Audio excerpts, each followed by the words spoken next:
Well, hello everyone, and welcome to the allotment tour for the end of July on quite a nice sunny warm day. So we kick off as usual with the rhubarb bed, and at the front here we've got the teddy bears have arrived, those lovely sunflowers, and we've got the marigolds in front. And the tayberry, this year's growth has been cut away, and I've tied in next year's fruiting stems. Wasn't terribly good this year, so hoping for better things next year. We've got the odd tomato popped in there, and we've got some beetroot with a gap where the onions were. This is a bit of a mixed bed, this one, so the onions were sort of leftovers. And we have the strawberries, the everbearers at the front, which are still producing, but just small numbers really, just hardly enough for a dessert. Leeks are doing okay, and so they actually these aren't the best on the plot. We've got some nicer variety further on. Potatoes, we've started harvesting, and the sweet peas there have been rather disappointing, but we were rather late with those in. And the climbing beans are underway. They've been progressing slowly, hindered quite a lot by black fly. I've got a sort of couple of purple-ended supports in there just to try and stop the wigwams from being blown over. And we've got a volunteer tomato down here, which started off looking quite nice, but it's splayed all over the place because it's either reverted back to a parent of a tumbling tom, or it's a tumbling tom that we had last year that's crossed. Might be interesting to see what the fruit's going to be like. Talking of fruit, so the blackcurrants and gooseberries have provided their harvest for the year. And they've done very well. I say this is Ben Conan blackcurrant, but the Ben Sarek at the back there looks smaller, and is smaller, but produced probably about double the amount, over a kilo of berries, which is rather nice. And the carrot bath. This is a little bit collapsed because a fox has obviously decided that it would make quite a nice bed, or just thought it might be a trampoline or something or other, and went and crushed it. So, but you know, the foliage it's been like that for quite a few weeks, and the foliage hasn't died back. Blueberries. So I've gone and covered the base of them with some conifer branches, really just to stop the foxes from digging, and a bit of netting over the other one there. So the potatoes that we've been taking out, we've just been putting in some French beans, so they'll be staggered because we're taking a pot of potatoes every week, so we're hoping that will give us some staggered French beans later on in the season. Those little cloches are very handy, they fit perfectly into those 30-litre pots. So we've got a potted tomato, which is looking rather unhappy. It's not really a pot site for tomatoes. There's an awful lot of watering required. So courgettes. They've been providing the Floridor variety. The yellow balls have been extremely productive.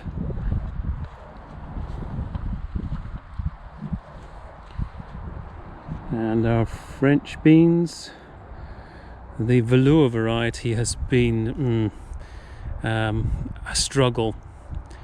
The black fly have been merciless. So carrots and salsify, we still haven't harvested any of the salsify. We don't really know when it's actually going to be ready, but at some point we'll take the plunge and see what it's like. Lettuces, they're starting to bolt. Some more tomatoes. Oh, and the cabbages have been excellent. We've harvested a couple, and they're a fair old size. So we need to get those out before they start blowing. Now these are the prize-winning leeks on the plot. So they're doing brilliantly. A little bit of rust, but mostly trouble-free so far. And there's a fallow bed. We've got cover crops in there, and we've got cover crops most places, even amongst the sort of intercropping beds. So we've got Brussels sprouts here, some French beans over there. These are late in and potentially first seed for next year, and being late in, they've not been touched by the black fly. So peach peregrine's had a prune and is coming back again, and in the process has got all these gnarled new leaves which are being had by green fly.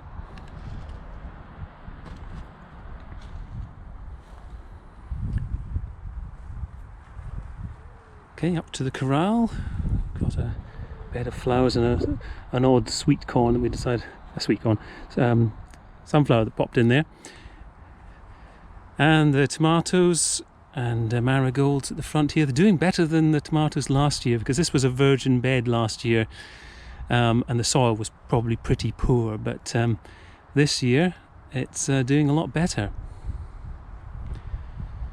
So we got our Pike's Peak sunflower, which is taller than me. It must be heading up towards 7.5 feet by now. And quite a few things in the flower area have died down. We've got the globe artichoke. I'm going to probably take these out in both locations because they've not really performed terribly well. They generally get massacred by black fly. So we've got Waldo, thornless blackberry over there. It's provided a few fruit.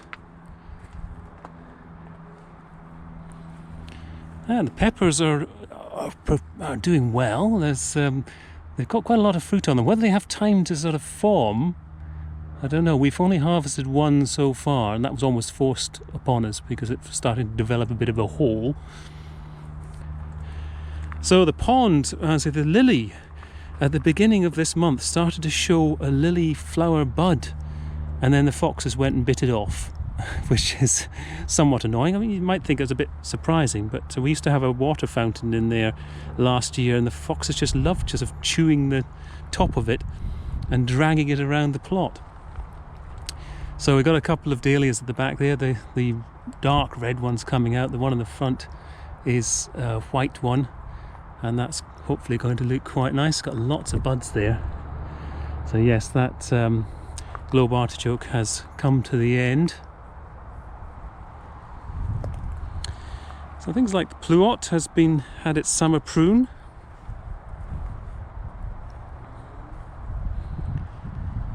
The raspberries are putting on some new growth for next year. Strawberries are finished.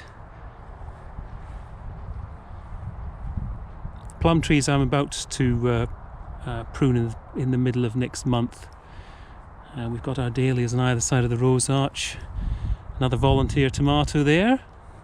Nothing in here at the moment. We're going to put some pak choi in, and we've got the tail end of some beetroot on the other end. So we got sweet corn having its best year ever. So the tassels are there. We've got a lot of tillering going on. So the plum trees, there is this mystery one. Well, it's not a mystery, really. We know it's a cherry, and I have raised that with the suppliers, who somewhat cheekily suggested that I had taken a photo of something somewhere else on the plot or garden or whatever. But it's very obviously one of the 8 that was sent by them, and they mixed it up.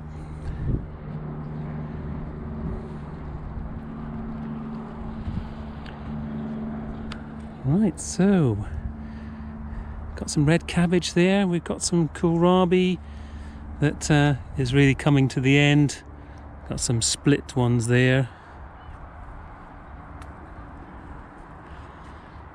And we got some peppers.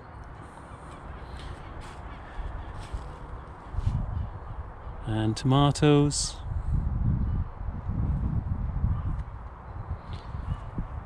We've got a space in here where the wallflowers are going to go, and sort of dotted around we've got protected radishes.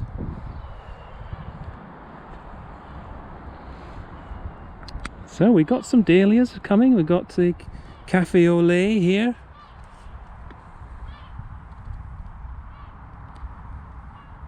We've got lavender perfection coming out, and the espaliers have been given their summer prune.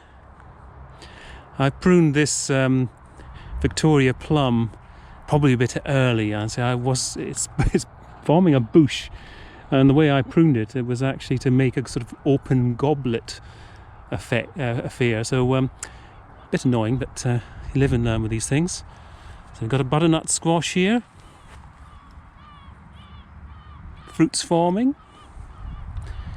And more courgettes. We've got the lavender walk, which is generally covered in bees, and it's exactly the same this sunny day.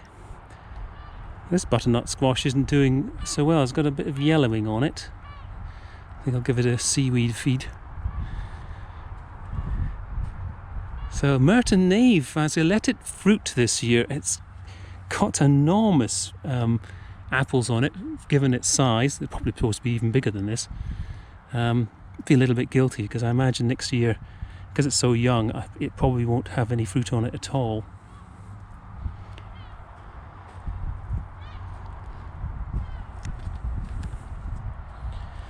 And round we come, tail end of the rhubarb, and more courgettes, more French beans, tomato that's not doing so good. Not surprising really, it's in competition with the rhubarb. And the potatoes and sweet peas looking rather unhappy. We'll do better with those next year. And there we are. Another month done, and looking forward to August. Hope everybody's keeping well, take care, and bye for now.